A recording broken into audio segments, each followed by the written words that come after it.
This was our grand finale, and while we had already glimpsed the caldera and meandered along the rim, today we were going to descend into the Ngorongoro Crater. This is a 600-meter deep caldera left behind after a volcanic eruption nearly 2 million years ago. It's 260 square kilometers, or for a better visual reference, roughly the size of 49,000 American football fields, including end zones. Ngorongoro means the sounds that comes from the Maasai's cowbell. Oh. Yeah, when they move around, they make that sound. Oh. The bells.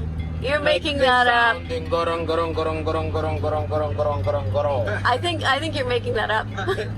So, but the other meaning, it's big hole, Il Korongo. That's for Oh, the like a crater. Yeah, the Yeah. crater, I see. Il Korongo. That's the meaning of Ngorongoro. Barry and I didn't anticipate just how quickly and how deeply we would be impacted by the safari experience. Both of us are passionate about nature photography, and this trip has wildly exceeded our expectations.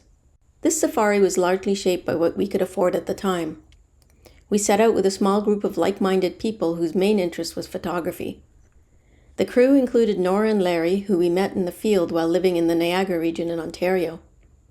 We spent nearly 2 weeks traveling with them, getting to appreciate Nora's quirky sense of humor and Larry's unbound enthusiasm for the wildlife. They are now, without a doubt, part of our family.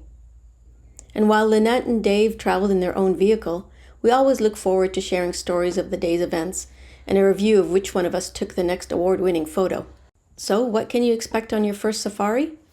For starters, long dust-filled days. They're the best. You'll also experience rough roads and super annoying tsetse flies. And no matter what anyone tells you, wear light-colored clothing unless you like getting welts on your skin. But arguably more annoying than the flies are the crowds. It's inevitable. There will be Land Cruiser jams. Take the endangered black rhino, for example.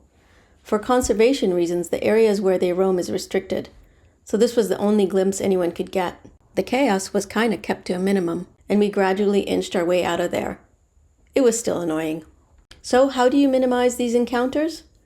Skip the extra breakfast omelette, stuff your pockets with bread, and hit the road early. We made a point of starting our days early and were rewarded with sightings and relatively few tourists. We also had our experience guide and Danny to thank for that. And as for bathroom breaks while on the road, there's something very primal about squatting behind a Land Rover in an open field with a pride of lions ahead and a coalition of cheetahs behind. Moments I will never forget.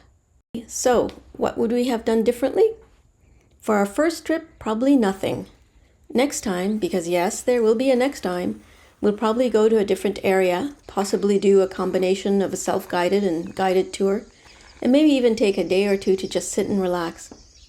Though in reality, neither of us have ever learned how to just sit and relax.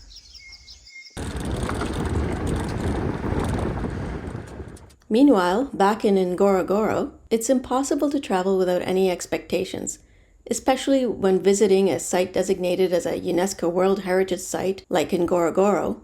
But in my opinion, the higher the expectation, the bigger the disappointment. For some reason, probably something to do with logistics and paperwork, the tour guides decided that a half-day trip was enough time in the caldera. After spending the last 2 weeks on our own schedule, this felt limiting. Maybe if we came here first, our impressions would have been different. Having said that, any time with wild animals is time well spent. The highlight by far was seeing this very cute and elusive bat-eared fox, and even more unexpected, finding the best coffee we had had on our entire trip.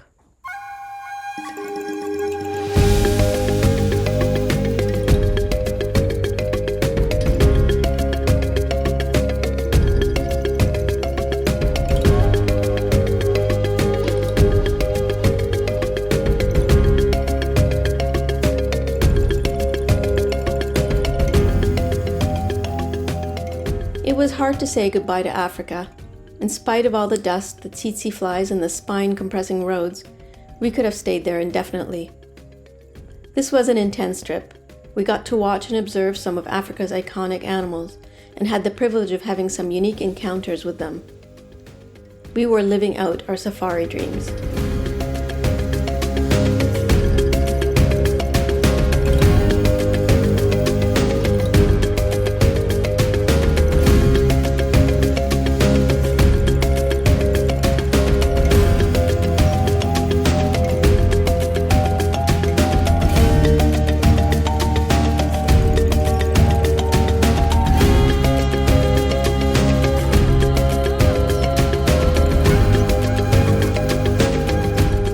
For now, we say asante sana, Tanzania. Until next time.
Yeah.